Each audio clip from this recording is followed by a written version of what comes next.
are low profile, and this is for drilling into spaces with limited height. They can get into space as low as this. And it's also got, but you can, it's not special cutters, you can use ordinary 35mm reach cutters. And another cool thing about it is if you look here,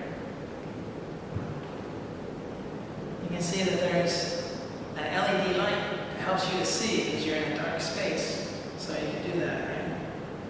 And the cutter will still be in there. And there's your cutter, quick release cutter, and then you can go ahead and make your cut. And say, for example, that you have a limit on your space here, you can take it off. Put it in some different position. You can still use it. Or even put it on this side.